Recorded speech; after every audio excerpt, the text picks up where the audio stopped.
നിങ്ങളുടെ ഓരോ യാത്രകളിലും ഒപ്പം ചേർന്നുകൊണ്ട് യാത്രാ ഇടവേളകളെ വിസ്മയകരമാക്കാൻ പാലക്കാട് തൃശൂർ ജില്ലാ അതിർത്തിയായ തിരുവില്ലാമലയിലെ ഏറ്റവും വലിയ അതിഥി മന്ദിരമായ ആനമല ഹോം സ്റ്റേസ് പ്രൗഢഗംഭീരമായ പൈതൃക തനിമയുമായാണ് അതിഥികളെ വരവേൽക്കാനായി ഒരുങ്ങിയിരിക്കുന്നത്.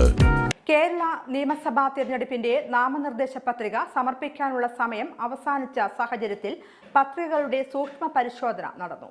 കേരള നിയമസഭാ തെരഞ്ഞെടുപ്പിന്റെ നാമനിർദ്ദേശ പത്രിക സമർപ്പിക്കാനുള്ള സമയം അവസാനിച്ച സാഹചര്യത്തിൽ പത്രികകളുടെ സൂക്ഷ്മ പരിശോധന ഇന്ന് നടന്നു. ബി.ജെ.പി സ്ഥാനാർത്ഥി മേജർ രവി, ബി.ജെ.പി മണ്ഡലം president Sumesh Cheerathodi, election in charger K N. Haridas, legal adviser advocate Rajan, election agent K. Pramod Kumar എന്നിവരും യു.ഡി.എഫ് സ്ഥാനാർത്ഥി പി.കെ. ശശി, ലീഗ് നേതാവ് പി.എം.എ. ജലീൽ, അഡ്വക്കേറ്റ് നാസർ, ഷൌക്കത്ത്, ഗിരീശൻ എന്നിവരും എൽ.ഡി.എഫ് പ്രതിനിധിയായി ഒറ്റപ്പാലം ബ്ലോക്ക് പ്രസിഡന്റ് സുരേഷ് എന്നിവരും സൂക്ഷ്മ പരിശോധനാ സ്ഥലത്തെത്തിയിരുന്നു. ഒറ്റപ്പാലം നിയോജക മണ്ഡലത്തിൽ ഡെമ്മി സ്ഥാനാർത്ഥികൾ ഉൾപ്പെടെ ആകെ 16 സ്ഥാനാർത്ഥികളാണ് നാമനിർദ്ദേശ പത്രിക സമർപ്പിച്ചിരിക്കുന്നത്.